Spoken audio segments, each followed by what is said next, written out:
देखो, अभी हम रिवीजन करने जा रहे हैं मोशन स्ट्रेट लाइन का। मजा आ जाएगा, ज्यादा नहीं, 10 से 12 से 15 से 20 से 25 से 30 से 40 से 50 से 60 मिनट लगेंगे, ठीक है। अरे हो जल्दी हो जाएगा, मैं तो ऐसे मजे ले रहा हूँ। देखो, बेसिकली अगर हम चैप्टर की बात करें ना, तो चैप्टर आपको पता ही है, बहुत मतलब इजी चैप्टर है। मतलब मुझे लगता नहीं कि इससे आसान कोई चैप्टर हो सकता है अगर आप देखोगे ईमानदारी से। तो देखिए, मोशन स्ट्रेट लाइन में अगर हम बात करें, तो स्ट्रेट लाइन में काम चल कैसे रहा है थोड़ा मैं आपको समझाऊं। एक बार पहले मैं स्ट्रेट लाइन लिख दूं तो मजा आ जाए, है ना। स्ट्रेट लाइन मतलब आपको सब अपने आप याद आएगा। अभी देखना स्ट्रेट लाइन, देखिए स्ट्रेट लाइन कह रहा है मोशन इन स्ट्रेट लाइन, यानी कि हमें स्ट्रेट लाइन में चलना है, कुछ भी हो जाए स्ट्रेट लाइन में चलना है। चाहे टांग टेढ़ी हो जाए, चाहे तुम लंगड़े हो, चाहे तुम लंगड़े नहीं हो, अगर कोई है तो सॉरी, ठीक है। कुल मिला के ये है, कुछ भी हो जाए आपको स्ट्रेट लाइन में ही चलना है। इसलिए चैप्टर का नाम क्या है, मोशन इन स्ट्रेट लाइन। कुछ भी हो जाए चलना स्ट्रेट लाइन में ही है, ठीक है। अब स्ट्रेट लाइन चैप्टर में ना एक चीज है इंपॉर्टेंट। क्या इंपॉर्टेंट है कि स्ट्रेट लाइन में आपको सबसे इंपॉर्टेंट होता है भाई, डिस्टेंस और डिस्प्लेसमेंट को गहराई से समझना। गहराई समझते हो, गहराई मतलब डीपली। तो डिस्टेंस और डिस्प्लेसमेंट की जिसको समझ आ गई, भाई साहब वो हजारों लाखों क्वेश्चन तो ऐसे कर देगा जैसे बच्चों का खेल है। अब तुम बोलोगे यार मुझे नहीं पता डिस्टेंस क्या है, डिस्प्लेसमेंट क्या है। एक एग्जांपल दूंगा और तुम्हारा गेम खत्म, तुम्हारा नहीं, कॉन्सेप्ट का गेम खत्म। देखो, मान लो मेरे दोस्तों आप ए से बी जा रहे हो, ठीक है सर ए से बी जा रहा हूं। जब आप ए से बी जाओगे तो एक स्ट्रेट लाइन बनेगा, इसका नाम रहता है डिस्प्लेसमेंट। तो डिस्प्लेसमेंट क्या होता है, शॉर्टेस्ट छोटा स्ट्रेट लाइन।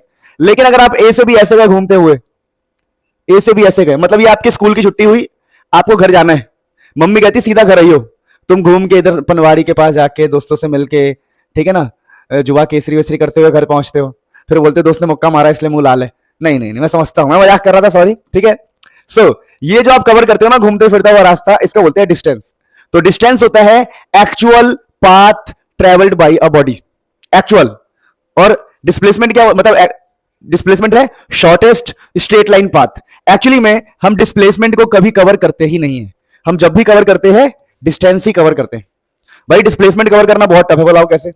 स्ट्रेट लाइन में चलनी है, आप सोचो क्या तुम स्ट्रेट लाइन में चल सकते हो, क्या नहीं, तुम्हारी कमर हिलती है, तुम्हारे पैर ही टेढ़े होते हैं, पता है आप लोगों को, आप स्ट्रेट लाइन में नहीं चल सकते, बहुत टफ है ये। तो प्रैक्टिकली हम डिस्प्लेसमेंट कवर नहीं करते, हम क्या कवर करते, डिस्टेंस। इसीलिए इसका नाम होता है एक्चुअल पाथ। क्या नाम होता है, एक्चुअल पाथ। और इसका नाम क्या होता है बेटा, shortest straight line path. Shortest straight line path, मेरी बात समझे। अच्छा, आप अगर एक चीज को नोट करेंगे तो आपको ये मिलेगा, क्या नोट करने को मिलेगा, कि डिस्टेंस की डायरेक्शन फिक्स नहीं होती, कभी इधर कभी इधर कभी इधर, लेकिन डिस्प्लेसमेंट की डायरेक्शन फिक्स होती है। डिस्प्लेसमेंट की डायरेक्शन क्या होती है, फिक्स। अब इसका डायरेक्शन फिक्स है, तो डायरेक्शन फिक्स होने की वजह से इसका नाम होता है वेक्टर क्वांटिटी। तो डिस्प्लेसमेंट को हम वेक्टर कहते हैं। क्या कहते हैं, वेक्टर, क्योंकि इसका डायरेक्शन फिक्स है। डिस्टेंस को हम स्केलर कहते हैं क्योंकि इसका डायरेक्शन फिक्स नहीं है। मेरी बात समझ पाए। तो ये शॉर्टेस्ट, ये एक्चुअल, ये वेक्टर और ये स्केलर। इतनी बात आपको कम से कम 2 बातें याद होनी चाहिए। अच्छा एक बात समझिएगा, कहते हैं ना डिस्प्लेसमेंट वेक्टर है, डायरेक्शन वाली चीज है। क्या है, डायरेक्शन वाली चीज। तो जो डिस्प्लेसमेंट है, डिस्प्लेसमेंट की अगर मैं बात करूं तो ये आपका जीरो हो सकता है, कहते हैं इसके जीरो भी हो सकता है और ये नेगेटिव भी हो सकता है। क्या हो सकता है, नेगेटिव।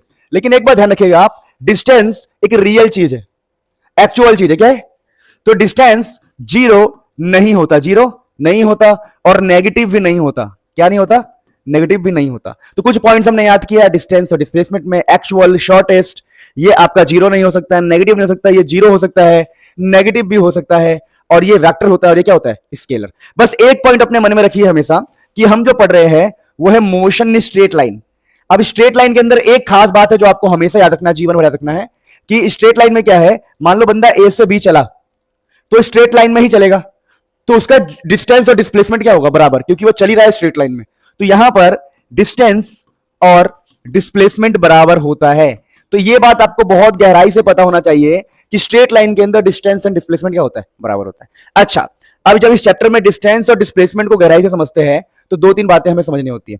पहला होता है स्पीड, दूसरा होता है आपका वेलोसिटी, ठीक है। अब स्पीड में भी ना, स्पीड की सिंपल डेफिनेशन बताऊं तो ये होता है डिस्टेंस अपॉन में टाइम। जब हम डिस्टेंस को टाइम से डिवाइड करेंगे तो स्पीड बन जाएगा दोस्तों। और जब डिस्प्लेसमेंट को समझना, जब आप डिस्प्लेसमेंट को टाइम से डिवाइड कर दोगे तो वेलोसिटी बन जाएगा। यानी यहां पर सीखने वाली बात क्या है, सीखने वाली बात यह है कि स्पीड जो है वो डिस्टेंस का फंक्शन होता है और वेलोसिटी होता है डिस्प्लेसमेंट का फंक्शन। यानी कि अगर डिस्टेंस हमारा याद करो स्केलर था तो हमारा स्पीड भी स्केलर हो जाएगा, और जब हमारा वेलोसिटी स्केलर था, वेक्टर था, जो डिस्प्लेसमेंट हमारा वेक्टर था, तो वेलोसिटी भी हमारा क्या हो जाएगा, वेक्टर हो जाएगा। अब इसी में कुछ वेराइटीज है। क्या वेराइटी है कि भाई स्पीड के टाइप्स बता दो। तो पहला होता है यूनिफॉर्म, समझना, टाइप्स यूनिफॉर्म। फिर होता है आपका नॉन यूनिफॉर्म, ठीक है, नॉन यूनिफॉर्म। वैसे यहां पर भी वेलोसिटी में भी क्या हो जाएगा बताओ, यूनिफॉर्म, समझना मेरी बात को। फिर हो जाएगा आपका नॉन यूनिफॉर्म। अब तुम्हें यह समझना है कि यूनिफॉर्म स्पीड से क्या मतलब है आपका, या फिर यूनिफॉर्म वेलोसिटी से क्या मतलब है आपका। देखो यूनिफॉर्म स्कूल में पहनते हैं, क्यों पहनते, ताकि अमीर हो, गरीब हो, काला हो, गोरा हो, नाटा हो, लंबा हो, चौड़ा हो, सब बराबर लगे। क्या लगे कि भाई सब एक बराबर है, तभी लोगों को यूनिफॉर्म पहनाते हैं, एक पहचान होती है कि भाई सब एक बराबर है। तो यूनिफॉर्म से मतलब है कि ऐसा स्पीड जो हमेशा ही बराबर रहे, कि 10 है तो 10 10 10 10 10, हर बार 10 10 10 10 10। तो ऐसा स्पीड जो हमेशा बराबर रहे, यानी कि हर बार आपने सेम डिस्टेंस सेम टाइम में कवर किया, सेम डिस्टेंस सेम टाइम में कवर किया। जैसे मैं यहां से अपने, मान लो यहां से मैं यहां तुगलकाबाद से तुगलकाबाद से संगम विहार जा रहा हूं, तुगलकाबाद से संगम विहार जा रहा हूं, तो हर बार मैं आधे घंटे में ही जा रहा हूं, हर बार आधे घंटे में जा रहा हूं। इसका मतलब मेरा स्पीड क्या है, सेम।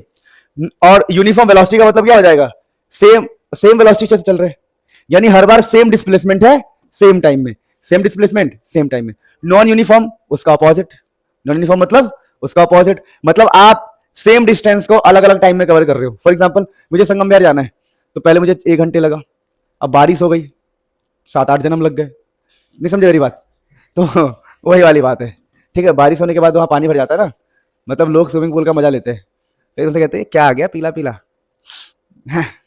मजाक नहीं कर रहा, छोड़ो। तो वहां पे नाला वाला बह जाता है, मैंने सुना है ना।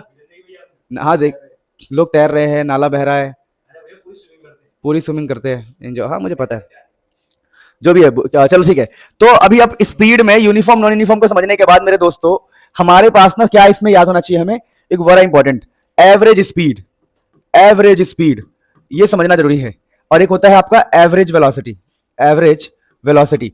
तो कुछ भी नहीं है दोस्तों, यहां पर टोटल, यहां पर लिख देंगे टोटल डिस्टेंस, लेकिन डिस्टेंस को ऐसे लिख सकते हो, डेल्टा एक्स अपॉन में total time, total distance upon total time. अब तुम बोलोगे डेल्टा एक्स का क्या मतलब है, डेल्टा एक्स का ये मतलब है, डेल्टा एक्स का ये मतलब है कि देखो भैया, अच्छा इस ट्रायंगल का मतलब समझो, ये जो ट्रायंगल है इसका मतलब होता है चेंज। क्या मतलब होता है इसका, चेंज। तो इसका मतलब समझना, इसका मतलब ये है कि मान लो ये हमारा एक्स एक्सिस है, और कोई इंसान पहले था 4 मीटर पे, फिर वो पहुंच गया 8 मीटर पे, तो बताओ डेल्टा एक्स का मतलब कितना हो गया, change in x, change in x एक प्रकार से, मतलब स्ट्रेट लाइन पढ़ रहे हैं ना हम लोग, स्ट्रेट लाइन। तो इसमें आप ये मतलब समझो टोटल कितना डिस्टेंस उसने कवर किया, मतलब ये डेल्टा एक्स से बता रहा है कितना डिस्टेंस आपने कवर किया है। देखो तो हम 4 से 8 गए हैं, तो कितना चेंज हुआ बताओ, 4 का, तो यहां पर 4 आएगा, और नीचे जो भी टाइम आएगा वो टाइम लिख देंगे।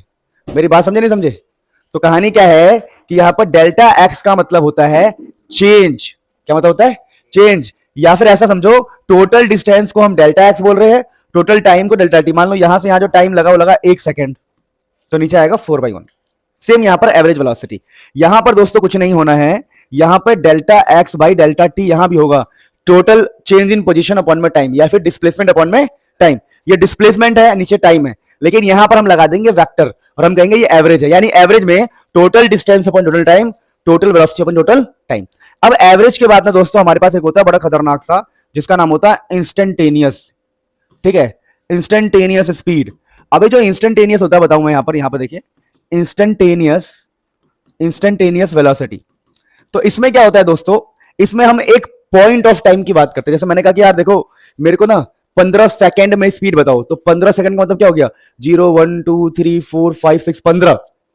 देखो एक एवरेज का यूज करते हैं जब क्वेश्चन में ना आपको इन दिया हो, इन 15 सेकंड, या ऐसे लिख दिया हो बिटवीन 3 to 4 सेकंड, तो यहां आपको ना गैप मिल रहा है कि भाई 15 सेकंड का गैप ले लो, 3 से 4 सेकंड पूरे गैप ले लो, तो वहां पर एवरेज की बात करते हैं, हम एवरेज की बात करते हैं। लेकिन इंस्टेंटेनियस का मतलब है आपसे बोलेंगे तुरंत, एट। फॉर एग्जांपल मैंने कहा देखो दो बातें, मैंने कहा इन 5 सेकंड, तो आप समझ गए 5 सेकंड में, और एक होगा एट 5th सेकंड, तो दोनों में फर्क है। ये कह रहा है 5वें सेकंड पे, किसी इंस्टेंट की बात कर रहा है, तुरंत। देखिए इंस्टेंट का मतलब क्या होता है, तुरंत। क्या मतलब होता है, तुरंत। और एट का मतलब भी क्या होता है, तुरंत, अभी के अभी, एट एट। तो इंस्टेंटेनियस वेलोसिटी या इंस्टेंटेनियस स्पीड कब यूज होता है, जब टाइम का गैप बहुत कम हो और क्वेश्चन में आपके एट लिखा हो। क्या लिखा हो, जब भी किसी क्वेश्चन में एट लिखा हो, जब भी किसी क्वेश्चन में एट लिखा हो, तो हमें इंस्टेंटेनियस करना होता है। इसके लिए फॉर्मूला क्या होता है, dx by dt। क्योंकि यहां पर ना टाइम का गैप नहीं होता, टाइम बहुत कम होता, बोलते भाई 5वें ही सेकंड पे। तो जब टाइम का गैप बहुत कम हो तो हम बोलते हैं इंस्टेंटेनियस dx बाई dt, या इसका मतलब होता है dv बाई dt। क्या मतलब होता है dv बाई dt? क्या बात समझ पा रहे हो? कोई दिक्कत तो नहीं है? तो इंस्टेंटेनियस स्पीड और इंस्टेंटेनियस वेलोसिटी हम समझ गए। सॉरी यहां पर dx होगा ना, आई एम सॉरी, ये क्या हो जाएगा dx बाई dt। यानी कि जो एवरेज वेलोसिटी है वही इंस्टेंटेनियस वेलोसिटी है अगर टाइम का गैप क्या हो, बहुत कम। मतलब ऐसा बोल दिया है 5th सेकंड पे, वहां बोल रहा पूरा कि भाई तुझे 10 सेकंड दिया, 2 सेकंड दिया, 4 सेकंड दिया आराम से, पर यहां बोल रहा मुझे दूसरे सेकंड पर ही एट। जब किसी क्वेश्चन में एट लिखा हो तो इंस्टेंटेनियस, और इसके लिए बस डी यूज करना है, और इसके लिए क्या यूज करना है, डी। इसका मतलब होता है ना डिफरेंशिएशन। क्या होता है? डिफरेंशिएशन। यानी किसी भी क्वेश्चन में, क्या बोला मैंने, किसी भी क्वेश्चन में एट लिखा हो तो इंस्टेंटेनियस और एट ना लिखा हो तो एवरेज। क्या बात समझ में आती है? कोई दिक्कत ही नहीं है। तो ये कहानी हमने पढ़ी। फिर इस चैप्टर में मेरे दोस्तों एक सेकेंड, नहीं स्ट्रेट लाइन का हो रहा है ना, हाँ। अब इस क्वेश्चन में ना ध्यान दो, अभी मैं किसी का फोन आ रहा था। इस चैप्टर में हमें पढ़ना होता है एक छोटा सा टॉपिक। छोटा सा टॉपिक क्या होता है वो समझिएगा। टॉपिक का नाम होता है दोस्तों एक्सेलरेशन। ठीक है ना? क्या नाम होता है? एक्सेलरेशन। अब एक्सेलरेशन को समझो तो हमारे पास कौन कौन सा एक्सेलरेशन है ध्यान देना। तो एक्सेलरेशन कुछ भी नहीं होता, ये होता है भाई आपका कितना वेलोसिटी में चेंज हुआ। देखो डेल्टा वी, डेल्टा वी का मतलब है चेंज इन वेलोसिटी अपॉन में टाइम। देखिए अब अपने बाइक की स्पीड को बढ़ाते हो तो वेलोसिटी चेंज होता है, एक्सेलरेट करते हो तो क्या चेंज होता है? वेलोसिटी। तो जब हम एक्सेलरेट करते हैं तो वेलोसिटी चेंज होता है, तो एक्सेलरेशन होता है चेंज इन वेलोसिटी अपॉन में टाइम। अब एक्सेलरेशन में भी हमें ये जो एक्सेलरेशन है ये हमने लिखा है एवरेज एक्सेलरेशन। एवरेज क्यों लिखा है? क्योंकि यहाँ पर डेल्टा टी है, मतलब टाइम अच्छा खासा मिला है, टाइम का गैप मिला है। लेकिन अगर मैं ऐसे कर दूं, इसको लिख दूं डीवी बाई डी टी दोस्तों, तो आप समझ जाएंगे कि ये वाला कौन सा वाला होता है। ये कम टाइम के लिए होता है, तो इसका नाम होगा इंस्टेंटेनियस एक्सेलरेशन। इंस्टेंटेनियस एक्सेलरेशन, ये आपका इंस्टेंटेनियस एक्सेलरेशन है। तो अब इसकी पहचान क्या है? इसकी पहचान है क्वेश्चन में क्या लिखा होगा? एट। तो जब क्वेश्चन में वेलोसिटी दिया हो, एट लिखा हो, एट मतलब जैसे मैंने बोला भैया एट 2 सेकंड बताओ, एट 2 सेकंड, दो मतलब, अच्छा पीछे मैं बता दूं आपको, एट 5th सेकंड होगा ना, एट 5 सेकंड। यहां पे टीएच ना हो तो बता रहा हूं एट 5 सेकंड आएगा। ठीक है, टीएच मैंने गलत से लिख दिया है थोड़ा, एट 5 सेकंड वही मतलब होगा ना, 5th या 5 सेकंड है ना, distance in NS second. Okay, वो वाला नहीं है ये, ठीक है, एनएस वाला नहीं है, दूसरा है। ठीक है, सब कुछ छोड़ो, क्वेश्चन में ऐसे लिख दिया एट 2 सेकंड, तो दूसरे सेकंड पे, दूसरे सेकंड पे, दूसरे सेकंड पे एट आ गया, तो हम बोलेंगे इसको इंस्टेंटेनियस एक्सेलरेशन। अब एक्सेलरेशन में कुछ और बातें समझना। कई बार बोलेंगे एक्सेलरेशन जो है पॉजिटिव है, पॉजिटिव। देखिए जब भी एक्सेलरेशन पॉजिटिव की बात करें, आप ऑटोमेटिक समझ जाना कि आपका स्पीड अप हुआ है। और जब एक्सेलरेशन नेगेटिव हो, एक्सेलरेशन नेगेटिव हो, तो आप ऑटोमेटिक समझ जाना स्पीड जो है, स्पीड वो डाउन हुआ है। स्पीड क्या हुआ है? स्पीड डाउन होने का मतलब है कि ब्रेक लगा है, ब्रेक। तो हम क्या कह रहे हैं कि आपसे अगर एवरेज एक्सेलरेशन की बात करें तो आप ऐसे निकाल सकते हो वेलोसिटी चेंज अपॉन में टाइम। इंस्टेंटेनियस की बात करें तो एट होगा, क्वेश्चन में एट क्या होगा, तो आपको डीवी बाई डी टी निकालना है, जो कि होता है डिफरेंशिएशन। और पॉजिटिव का मतलब स्पीड अप हुआ है, और नेगेटिव का मतलब क्या, स्पीड डाउन हुआ है। अब हमें ना ग्राफिकल इस चैप्टर में ग्राफ की हेल्प से इन फॉर्मूले को निकालना पड़ता है। देखो मान लो एक इंसान है, वो यहां से चलना स्टार्ट किया और यहां पर पहुंचा, तो उसका जो डिस्प्लेसमेंट है उसको हम एस कह रहे हैं, उसकी इनिशियल स्पीड को हम यू कह रहे हैं, उसका फाइनल स्पीड को हम वी कह रहे हैं, यहां से यहां लगा टाइम को हम टी कह रहे हैं, टाइम इज टी, और जिस एक्सेलरेशन से वो चला है उस एक्सेलरेशन को हम ए कह रहे हैं। और ये जो एक्सेलरेशन है, ये एक्सेलरेशन आपका कांस्टेंट है।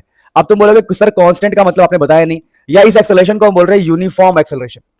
देखिए एक्सेलरेशन कांस्टेंट होने का मतलब है कि एक जैसा है, यूनिफॉर्म का मतलब भी वही होता है, एक जैसा। तो यहां पर क्वेश्चंस को सॉल्व करने के लिए हमारे हाथ में फॉर्मूला आता है v is equal to U plus A T, S is equal to U T plus half A T square, V square minus U square 2as। इन फॉर्मूलों का इस्तेमाल किया जाता है जहां पर आपका एक्सेलरेशन ए है, इनिशियल स्पीड है u, ये है आपका इनिशियल स्पीड, इनिशियल स्पीड या वेलोसिटी कहेंगे इसको।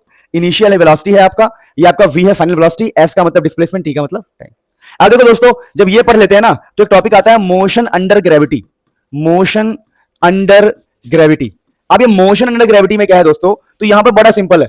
यहां कहते हैं कि ना अब ना मोशन ग्रेविटी की वजह से ऊपर नीचे हो रहा है। जैसे इस पेन को मैंने छोड़ा तो ये पेन नीचे आएगा, तो इसको बोलेंगे कि मोशन जो हो रहा है ग्रेविटी में हो रहा है। तो यहां पर आपको ध्यान रखना है, ए की जगह पर बस माइनस जी लगाना होता है, हमेशा माइनस जी। और एक बात का ध्यान देना होता है, ऊपर वाली चीज हमारी पॉजिटिव होगी और नीचे वाली चीज क्या होगी हमारी नेगेटिव। इसीलिए हमने जी को क्या लिया है, नेगेटिव, क्योंकि जी हमेशा नीचे लगता है। जी मतलब ग्रेविटी का एक्सेलरेशन। जो जी की वैल्यू होती है दोस्तों, जी होता है 9.8 मीटर पर सेकंड स्क्वायर। ये हमेशा नीचे ही लगता है, अर्थ हमेशा नीचे ही खींचेगा कुछ भी हो जाए। यानी कि अगर मोशन अंडर ग्रेविटी की बात करें तो हमारे ये फॉर्मूले सारे मॉडिफाई हो जाएंगे और ये सारे फॉर्मूले ऐसे बन जाएंगे v is equal to u minus G T, क्योंकि अब हमें पता लग गया कि एक्सेलरेशन जो है वो ग्रेविटी लगाएगा, तो माइनस जी पुट करना है। तो आपने कुछ नहीं किया, जहां पर a था वहां पर माइनस जी लगा दिया, तो ये क्या बन जाएगा, s is equal to U T minus half G T square, और v square minus U square minus का 2gs। It's very simple to understand की बात क्या चल रही है। तो जब भी ग्रेविटी की बात करेगा आपको ये फॉर्मूला यूज करने हैं, जहां s का मतलब डिस्प्लेसमेंट होता है, u का मतलब इनिशियल, और बहुत इजीली आप हैंडल कर सकते हो। फिर इस चैप्टर के अंदर लास्ट आता है कुछ ग्राफ को समझना। ग्राफ को समझने के लिए आपको एक ट्रिक ध्यान रखना, आप दुनिया के सारे ग्राफ के क्वेश्चन कर लोगे। क्या है, मान लीजिए यहां पर xt लिखा है, यहां vt, यहां पर at। x का मतलब मेरा यहां पर डिस्टेंस डिस्प्लेसमेंट से है, v का मतलब स्पीड या वेलोसिटी से है, a का मतलब क्या है, एक्सेलरेशन। जब भी ग्राफ में आपको नीचे आना हो, मैं करके दिखाऊंगा, नीचे आना हो तो आपको दो बातें करनी है, या तो आपको डिफरेंशिएशन करना है ग्राफ के लिए, अगर बताओ तो ग्राफ के लिए आपको या तो tan थीटा निकालना है, इसी को बोलते हैं हम स्लोप, ठीक है। और जब भी आपको ऊपर जाना है तो आपको सिंपल है एरिया निकालना है, अगर आपको ग्राफिकल क्वेश्चन करने हैं तो। फॉर एग्जांपल मैं आपको क्वेश्चन देता हूं ताकि आप समझ जाओ। मैंने कहा यार मेरे को ग्राफ दिया हुआ है x और t के बीच का, और मुझे ऐसे एक लाइन खींच दिया है और एंगल दिया है 60 डिग्री, और मुझसे बोल रहा है फाइंड वेलोसिटी, फाइंड वेलोसिटी। तो आप अपने आप बोलोगे कि यार दोस्त मेरे को डिस्प्लेसमेंट x और t, इसको s भी लिख सकते हैं ना लोग, s, तभी तो एक ही बात है ना, डिस्प्लेसमेंट टाइम। तो एक्स टी ग्राफ दिया है और मुझे v पूछा है, v मतलब मुझे नीचे आना है, और नीचे आने का मतलब क्या होता है, tan थीटा या तो स्लोप। तो tan थीटा बोल देंगे tan 60 डिग्री, तो हम बोलेंगे हमारा v जो है वो tan 60 डिग्री होगा, क्योंकि नीचे जब भी आना आपको क्या लेना है, tan थीटा। तो मैं नीचे आ रहा हूं, मुझे x से v पर आना है, v पर आने का मतलब नीचे आना है, नीचे का मतलब है tan थीटा, यानी मेरा जो v होगा tan थीटा के बराबर होगा। tan 60 डिग्री का मतलब है √3 मीटर पर सेकंड। इस प्रकार से आप क्वेश्चन कर सकते हो। एक और क्वेश्चन अगर मैं इसके ऊपर लूं, तो मान लो ये मेरा ग्राफ है और यहां पर वेलोसिटी दिया है, यहां टाइम दिया है, और मुझसे पूछ रहे हैं कि किसका एक्सेलरेशन ज्यादा है, किसका एक्सेलरेशन। तो मैं कहूंगा यार आप खुद सोचो कि आपने v दिया है और मुझसे a के बारे में पूछ रहे हो, तो मुझे नीचे आना है, और नीचे आने का मतलब क्या है, tan थीटा। तो मैंने कहा दोनों में एंगल किसका बड़ा है बताओ। एंगल अगर इसका बड़ा है, मान लो इसका नाम दे दूं मैं a, इसका नाम दे दूं b, तो एंगल किसका बड़ा है, b का। तो हम बोलेंगे कि b का जो एक्सेलरेशन है, एक्सेलरेशन ऑफ b ज्यादा होगा एक्सेलरेशन ऑफ a से। क्या स्पीड वाला क्वेश्चन भी ऐसा बन सकता है कि मान लो मैंने क्वेश्चन अभी बना दिया, मैंने कहा इसका नाम है a, इसका नाम है b, बताओ किसका स्पीड ज्यादा है, b का स्पीड ज्यादा है। तो ऐसा कोई भी क्वेश्चन बन सकता है, बी रेडी। अब ये कौन सा वाला टाइप है, तो मान लीजिए आपको किसी ने कहा कि ये x है दोस्तों, ये t है दोस्तों, और किसी ने आपसे कहा कि भाई देखो यहां पर ये एक ट्रायंगल है, जहां पर ये है 1, ये है आपका 2। अब आपसे मैं बोलूं कि बताओ ये पूरा हाइट 2 है, मैंने आपसे बोला कि रुक जाओ क्वेश्चन ठीक करने दो। मैंने आपसे बोला कि भाई एक ग्राफ दे रखा है मैंने, v और t का ग्राफ दिया हुआ है, ये 1 सेकंड है या जो भी है, ये हाइट है आपकी 2 मीटर पर सेकंड, जो भी है, ऐसे क्वेश्चन दिया होगा। मैंने कह दिया यार मुझे ना डिस्प्लेसमेंट फाइंड करके दिखाओ। क्या फाइंड करके दिखाओ, फाइंड डिस्प्लेसमेंट x। तो तुम बोलोगे आपने मुझे v और t दिया, दिख रहा है आपको, और मुझसे पूछ क्या रहे हो आप, x, मतलब आप मुझसे ऊपर जाने के लिए कह रहे हो इस बार, है ना। और ऊपर जाने का मतलब क्या होता है, एरिया, तो इसका आप एरिया निकाल सकते हो। तो एरिया कितना निकलेगा, area is equal to, area कितना आएगा बताओ, तो हाफ ट्रायंगल है, ट्रायंगल हाफ बेस इंटू में हाइट, तो 1/2, बेस है 1, हाइट है 2, तो आंसर कितना आ गया 1। तो ये आ गया आपका 1 मीटर। डिस्प्लेसमेंट कितना आ जाएगा, तो आप बोलोगे कि मेरा जो डिस्प्लेसमेंट होगा वो 1 मीटर के बराबर होगा, क्योंकि एरिया से ही, एरिया निकला है आपका, एरिया से ही क्या निकलेगा, डिस्प्लेसमेंट। क्या बात समझ पाए, कोई दिक्कत तो नहीं है। तो वेलोसिटी टाइम ग्राफ का एरिया से आपको डिस्प्लेसमेंट मिलेगा। तो इस प्रकार से चैप्टर समाप्त होता है। इसमें मेन पॉइंट्स यही थे सारे, बस खत्म हो गया चैप्टर। तो बहुत ईजी निकला यार, ये तो कोई बात ही नहीं है। भगवान आपका खूब भला करे, जल्दी से आपका लला करे, लला लला समझते हो, नहीं समझते।